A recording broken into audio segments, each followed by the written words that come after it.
Hi everyone, I am Megan from Pippinebby, and today we are going to tackle a big Instant Pot question.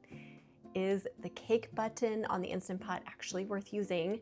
And is it worth making a cake in the Instant Pot versus just making one in the oven? So we're going to run through some experiments I did today to come to a final conclusion. I also ran a blind taste test yesterday with my family using two cakes. I used one made in the Instant Pot using the cake button, and the other one was oven baked. I had each of them do a blind taste test, and I will share those results at the end, but it was unanimous which one they picked. For today's experiment, I made 4 different cakes. One is oven baked, one is made in the Instant Pot using the cake button, one is made in the Instant Pot using the pressure cook button, and the last one is made in the Instant Pot using the elusive multigrain button. So we are going to walk through how all of these look and taste and come to a conclusion at the end, which is the best way to make a cake. So let's talk through each one and how they each look. So we'll start with the oven-baked version. I did not make the oven-baked version in the same pan because it just was baking differently. So I used the pan that was listed on the box. By the way, I did use a box mix for all of these so that it baked according to the box directions. So here's the oven-baked version. I baked this in a 9-inch round baking pan. You can see it's not very tall. This is exactly half the batter from the batch. The color is a little bit light brown compared to the other cakes. And I mean, it's firm and flexible, so we'll see how it tastes later. Now, here's an interesting point. This cake is exactly the same amount of batter as this cake.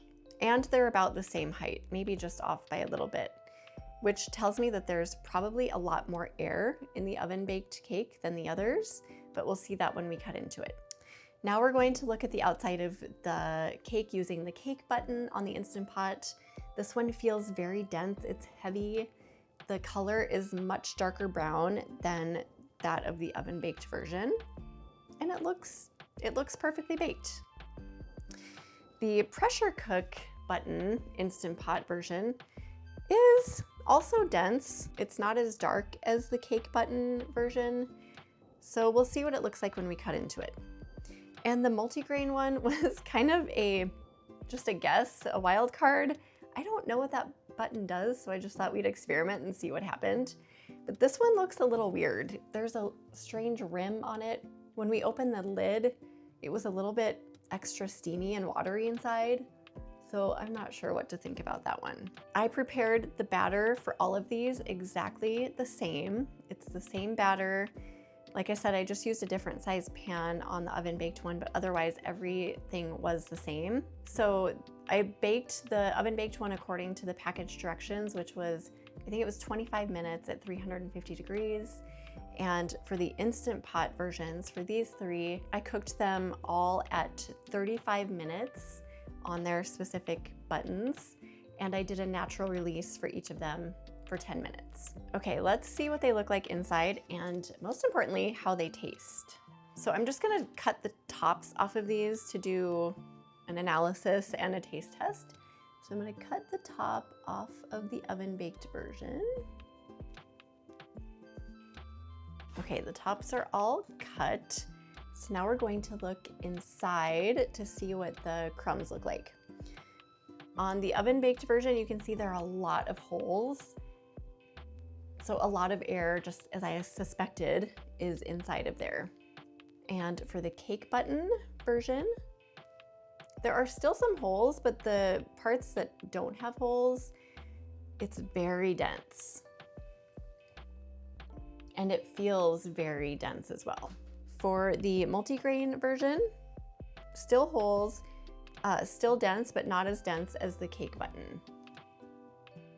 And this one feels wet. And the last one, pressure cook button, this one has even more holes than the cake button version, and it doesn't look like it's as solid.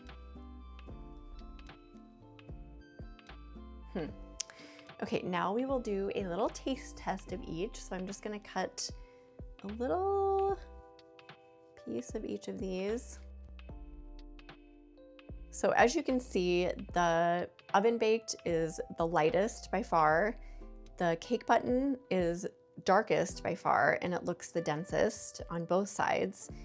And the pressure cook and multigrain honestly look about the same. So now I will do a little taste test. Here's the oven baked version first. Honestly, that one tastes super dry and I would not want to take another bite. Here is the cake button version. Oh my gosh. Night and day difference. This one is moist. You can taste the chocolate flavor so much better.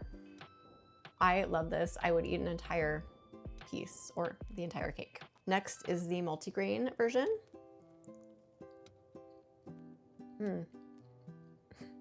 Not my favorite. It does feel wet and it also tastes kind of wet. And last but not least, the pressure cook version. This one tastes almost as flavorful and dense as the cake button, but not quite. So ranking these in order, I would go number 1, cake button, pressure cook, a close second. Ooh, what is number 3? I would actually say multigrain over oven baked, which is not a great thing to say about people who like their ovens, but even though it was a little bit wet, the oven baked version was very dry and not appealing to me. So there you go. There are the rankings for the cakes. Is the Instant Pot worth using versus oven baked? 100%. Yes, use it. If you want my full recipe for the perfect Instant Pot cake, we'll have it in the description and we'll also link to it here in the video. Now, the question is the Instant Pot cake button worth using over the other buttons? I would definitely say yes, based on this experiment here. The blind taste test I did with my family that I talked about earlier, I'll tell you the results now. So I created 2 cakes, like I said, one in the Instant Pot using the cake button and one in the oven, and I delivered it to them without telling them a single thing about either piece of cake. I didn't tell them that I made it in the Instant Pot. I just told them, take these 2 bites, tell me which one you prefer. And unanimously, without a doubt, everyone chose the Instant Pot version over the oven baked version. They said the Instant Pot version was moister. They said it was more flavorful. It was just a more enjoyable experience. And this is coming from some very picky people in my house who are very honest with me about what they eat. Also, for the blind taste test that I did with my family, I did use the same 6-inch pan that I use in the Instant Pot. So it wasn't the size difference of the pan that made the difference. It was the same size of pan and the same result happened. The cake button Instant Pot version was way more desirable than the oven baked. So no matter what size of pan you use in the oven, most likely the results are gonna be the same. The Instant Pot version is way denser, tastier, and more flavorful. These Instant Pot cakes are perfect if you want to make layer cakes. They're such a cute little size and you can get really creative with them. And like we've seen here, the flavor and density is much more desirable. So I really hope you try this for your next cake. If you've tried this or you've experimented with buttons on your Instant Pot for desserts or cakes, I would love to hear in the comments what has worked for you. Thank you so much for watching. If you're inspired, hit like and subscribe to my channel for more Instant Pot and other tips and recipes. And I will see you next time.